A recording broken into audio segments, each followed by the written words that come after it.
Hello, my name is Jackie Kirkup. Welcome to Spotlight on Souris. Today is Thursday, November the 14th, 2024.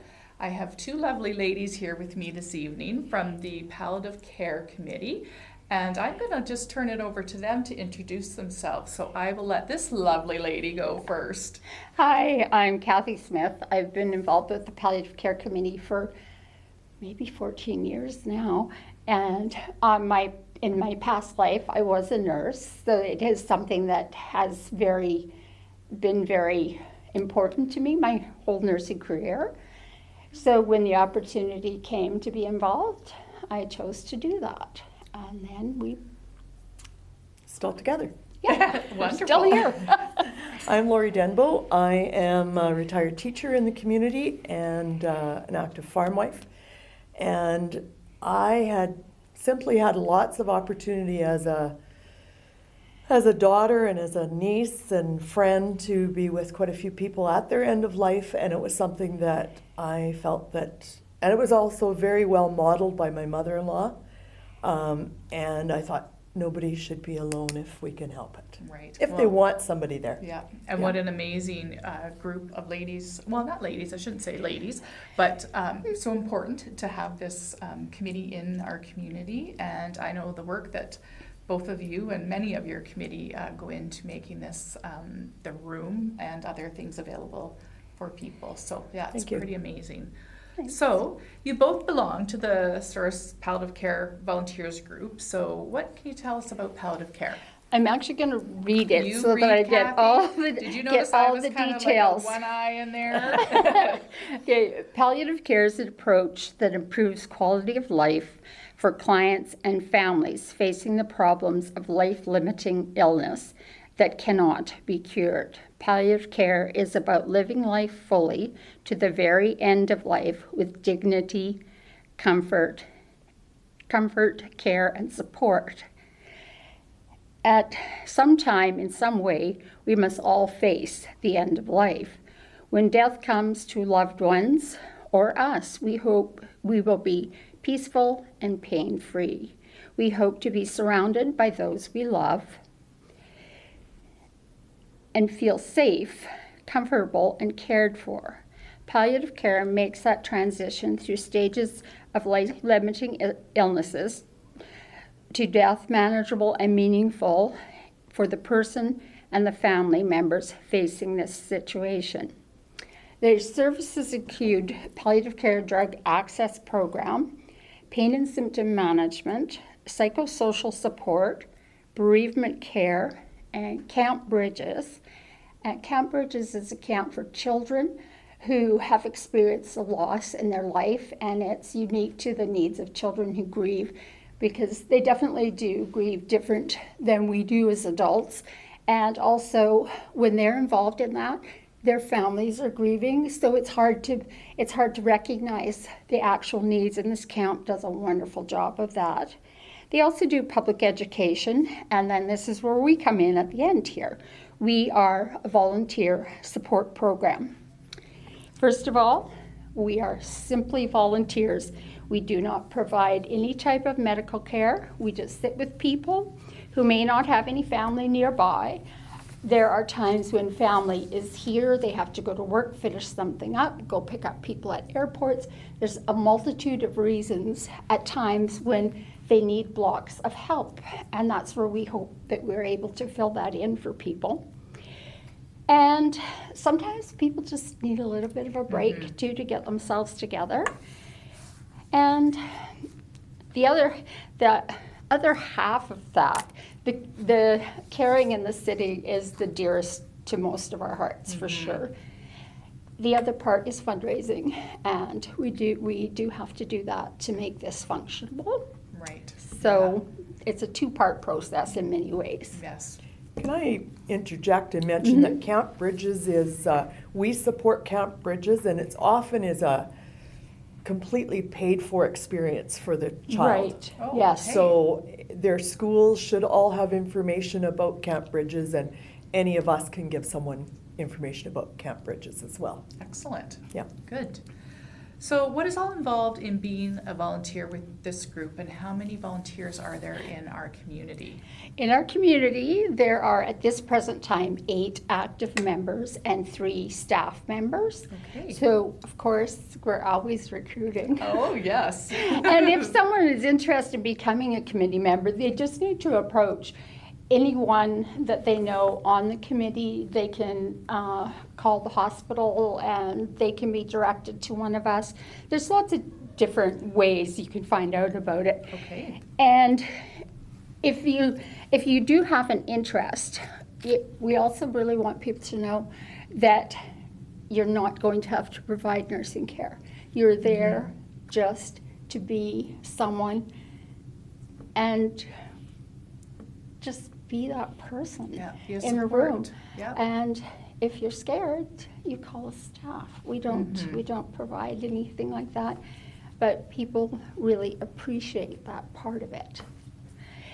And the other pieces of that, all members are required to take a palliative care course, and it runs in different formats. It can be run over a weekend, it can be run over a couple of weeks with so many hours of time. And it's held in different locations, so it may be here in our community one time, it might be in Deloraine the next. So we can always find that.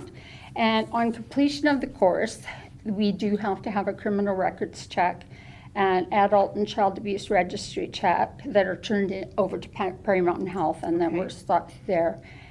And members are held to the same level of confidentiality that any staff member is held to. So we honor that. We sign oaths of confidentiality, so we maintain the privacy of the families.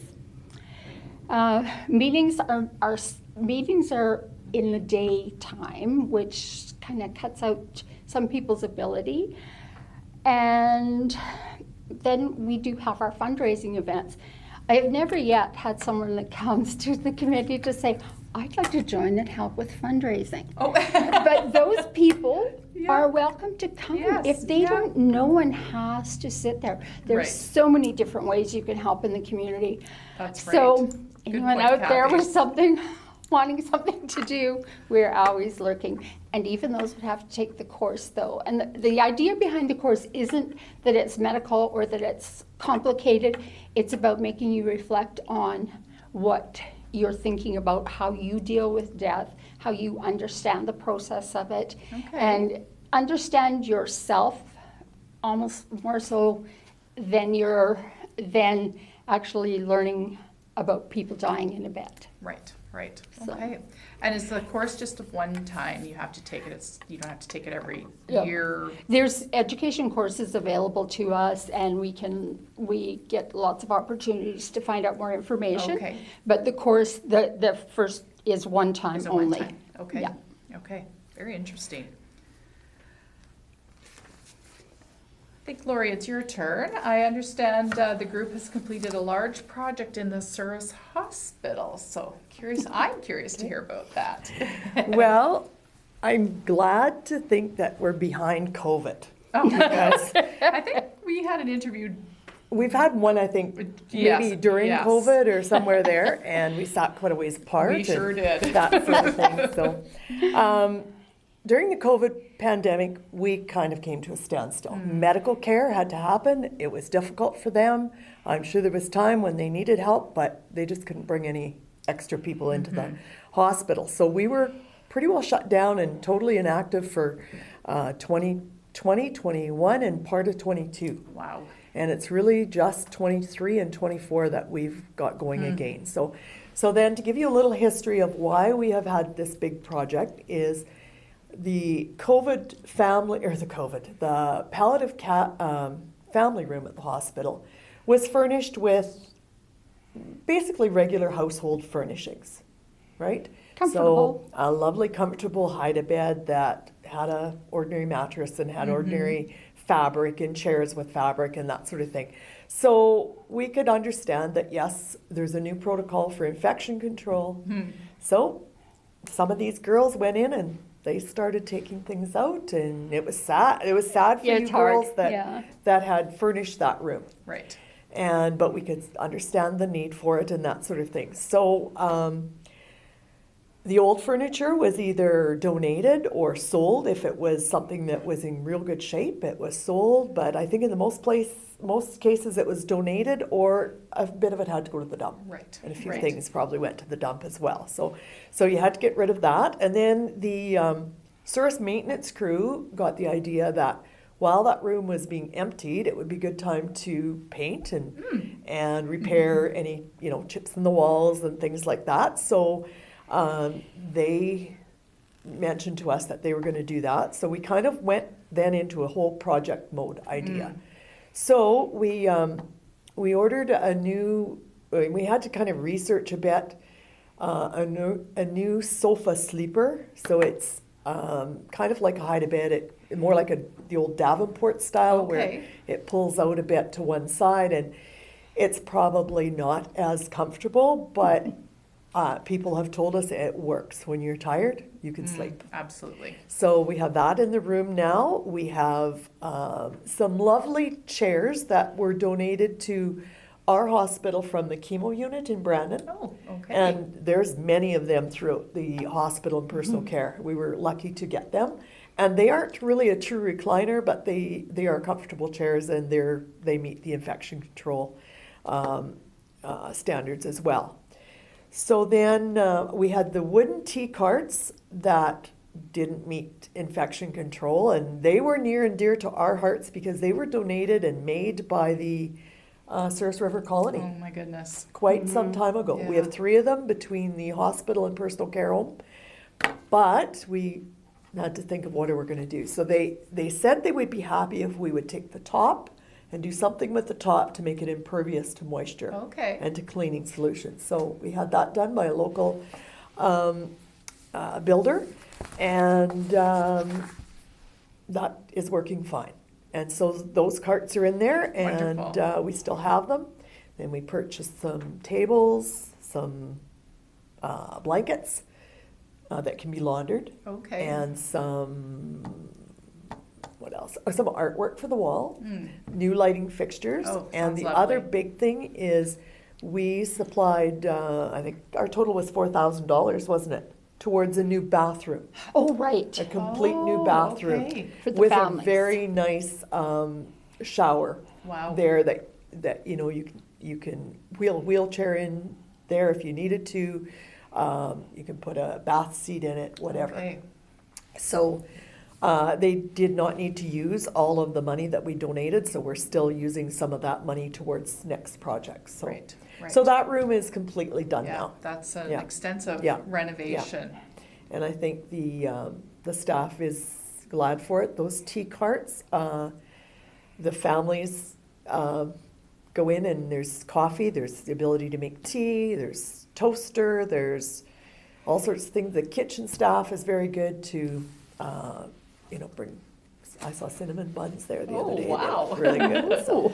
Is there a microwave? There is a microwave. Excellent. And a refrigerator, And one nice thing is we have, I think, just one thing, other than the TV and the fridge and the tea carts, is we had a lovely, you're going to have to help me here, a peacock oh, yes, glass I haven't seen it. Wall, window hanging that was in there before. Oh. And it's still there because it can be wiped down. Oh, so wonderful. that was nice, Yeah, what a nice fitting theme Right, to add to the room. Yeah, for sure. Wonderful. So, yeah. Are there any other projects, ambitious projects happening? Because we're done that family room, now our plan is to upgrade both of the Pallative rooms. Now, I should tell you that both of those Pallative rooms now are at the north end of that north wing. Okay. And so the family room is across the hall. Yes. And the 2 rooms are side by side, Okay. which makes it good for families. We used to have a small other family room, but that has, since the new emergency unit and the renovations in the rest of the hospital, that our old family room is now the pharmacy in the hospital. Oh, I so see. we Okay. lost that room, but I think in the end, this will be fine. When you get 2 clients in those 2 palliative care rooms, sometimes it's crowded, but sometimes the comfort from one family to the other is nice as well. I bet And it is. yeah, and so that's what we've had to do, and I think it's working fine for now. So Excellent. So are there some things that you're still fundraising for? Yeah, we're always Yeah, fundraising, yeah. and we're always beneficiaries Have of some, you know, people thinking of us, and we're Right. thankful for that. Right, So, right. right now we have one palliative care bed is on order and should be here before long. During COVID, or maybe the fall of 19, we had ordered 2 palliative beds. And we basically didn't even see them when they came in because we weren't really in the hospital. And Right. I did have a picture of them at one time, and can't find it now, but they're in use, and they've been in use for quite some time. Good, So good. they came, and then we've ordered one now, and we have also, this is a little bit pending because Nicole Barkley, who is the facility manager for that side, was going to see if she could source a new bed frame, Okay. and then palliative care would supply a nest. They call it a nest. So it's like the mattress, and it has the air movement in Okay. it, and that sort of thing that is good for skin and things Right, like that. right. So Yeah, Yeah. and it is like paramount to pain management. Yeah. It's the ability to move people around in those beds, and it just is so helpful. It's like you always think, well, why doesn't the hospital or mental health buy beds? Well, they do, but these are like beds on steroids. They're you Yeah. really want these Right, ones, right. and as the more we can have, because we also share with personal care home. Yes. So those beds move around. They're in use 24/7. They're never idle. I think we've had as many as the need for 6 people to be in palliative care at the same time over Wow. the past few years. So Wow. we've been very busy with that. So it's nice to have that. So that nest is going to hopefully happen, and not only are they more comfortable for the patient, they are also help the staff. Moving them and just being able to rise it up to their own height. We know that staff injury is always a concern. absolutely. So anything that can help both the client and the staff be better cared for Yes, yeah. is good. Yeah, So that makes good sense to me. along with that bed that's being ordered or is on route right now, we have a new recliner that's en route. Hartney and Melita Personal Care Homes both have, not Melita, Hartney and Boisevane both have these recliners. And Lorraine Cooling, one of our members, went to Hartney to see one of the ones over there, and she said, yes, they're nice and they work, and they're not as expensive as some that we've had in the past.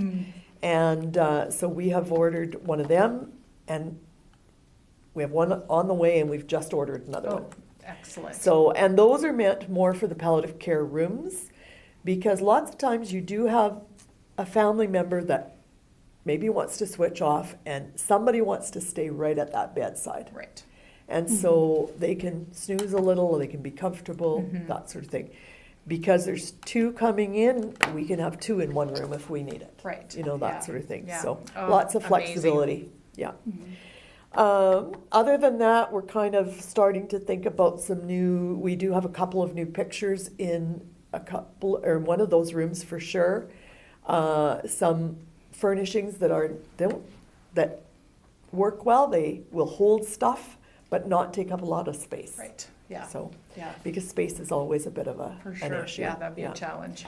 Then the other thing, we are always using our money for the consumable supplies on the tea cart. Okay, Cream, sugar, tea, coffee, that sort of thing. Right. And that's an ongoing thing, and we'll just carry on. and- yeah, wow. So you are a busy crew. We have been busy, and it's good to be busy. So, the loaded question of where do you get the funds to support these worthy projects? Well, we try to get some things into the newspaper, into the Boisevane Recorder, and into our social media page for Souris Pallative Care. Just general information blitzes help. And we also get a lot of donations from families and friends of people who have used the service. A lot. Like, that's very common that after someone has passed, we will have an influx of some donations coming in. Right. And that is lovely, and we appreciate that. And it certainly helps us it certainly has helped us do that complete redo of that family room. Amazing. Yeah.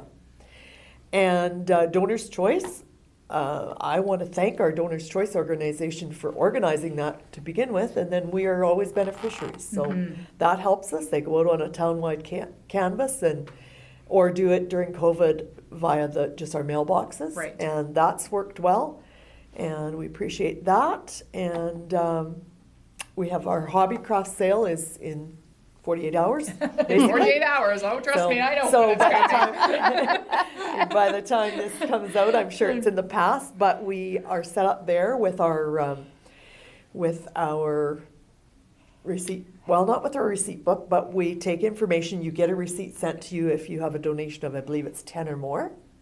I think it is. Yeah, Yeah, we something can like that. yeah, if people want one, they get one. Yeah, Right. And we, have pamphlets about palliative care. We talk to people about what it is. It's always surprising what people ask and how many people don't know what palliative care Right. is. Yeah. You know, Very informative. and that's why we like to start this by Yes. telling people what it is. Yes. And then the memory tree. We used to have a memory tree service, and that has kind of not gone real well since COVID, just because I think maybe we have a younger population that weren't, the older folks that were really supporting it aren't with us maybe. Right. Yeah. Yeah. And that's unfortunate, Possibility, but yeah. we still set our tree up in the Civic Center, and the town office girls will take donations Okay. at any time through the year, but often it's at the end of December that people think about that, and That's right. they stop in and leave a donation, and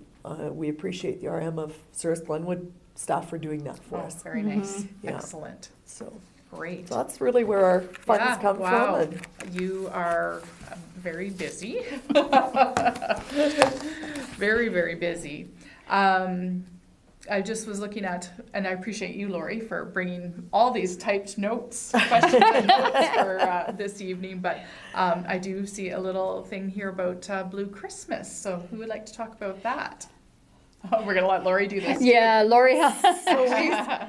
a lot of communities have a Blue Christmas service, Mm-hmm. and it's something that I wondered why and I think we used to, but that might Yeah. be even before my time in Souris. Yeah. Oh, yeah. No, it was even since you were here, Yeah. but it just started fading. It was kind of like our memory Yeah, tree. yeah. You just, Yeah, stuff things ebbs do. and flows. Yeah, things have their, So now their we've cycle. Yeah. made a little partnership. So it just All right. happened that I was going into the church, the United Church office the other day to pick up a key, and Reverend Jonathan Hoskin was there, and Dexter Kowalchuk was there, and it just was an opportune time that they were already talking about a Blue Christmas service. Captive audience right there. So I think at this point we're going to help them in some way with that. We don't have all the details finalized, other than it is going to be December 1st in the evening in the Catholic Church at 7 p.m. Okay. Everyone is welcome. You do not have to be a member of the church. You do not have to be a church member anywhere. It is for anybody to go who would like to be there. And the purpose of it is to perhaps help some people get through the grieving process. And the other thing is we have a guest speaker, and I happen to know it's Chaplain Joe Ball from the Brandon Regional Health Center, and he's a very good speaker and is just a lovely human. And he is going to be the guest speaker that evening. And we think likely that there'll be some cookies and maybe juice or something like that along as well. So, and then in the early new year, we plan to come back to Westman Cable and share the names of the loved ones who have been supported through our organization through donations in the new year. That's a very nice idea. So I that's like our that a plan, lot. but that would take too much time to do tonight. So we decided we would do that next That sounds time. good. Yeah. Okay, well, we'll Yeah. make a date for the new year. Yeah. Well, this has been lovely. I'm just amazed at the work that your group does. I think I mentioned this last time I'd interviewed with you, Lori, that my family has had to use the palliative care room. Just how fortunate and appreciative that we were there to have that extra bit of space. just for our family to, Yeah. talk about some Yeah. things. There was a few people that spent some nights on that Yeah. couch. Yeah. Even just having the fridge and the microwave to, Yeah. if you have, that opportunity to have a little bite Yeah. to eat, you Yeah. can get into that side room Yeah. and, have your lunch or your supper. And we were just very grateful and thankful for having that. What you are saying is basically echoed by almost anyone that uses think that so, too. facility. Yeah. I should mention that lately we have been, reasonably busy sitting at the bedside again, and that for most of us is the most meaningful part of what we do. And lots of times it's just to give somebody a break. We sat with a lovely little lady who, while her family went to a family wedding. And Yeah. that, you're glad that they're able to get away. That's right. And we have spent quite a bit of time there, and we have people that are here from a distance that don't have family. More and more because we are an acute hospital. That's right. And so that What an important thing to It do is, for individuals Yeah. and families, and it's pretty amazing. Yeah. And thank you guys for Oh, well, it's giving always us a a little pleasure bit of to have time you to let the here, community know what we and do. it's always learning for me as Mhm. well. But I just think what a great avenue to explain, what your group is and the purpose, and to just share that, and hopefully there will be some donations come No, in, I'm sure and there will also be. some Yeah. volunteers that Yes, will yeah, also yeah, come yeah. and give a hand. Yeah. So excellent. Yeah. Well, we look forward to having you back in the new year, Lori. Okay, thank you. Excellent. Yeah. This has been Spotlight on Souris for Thursday, November the 14th, 2024.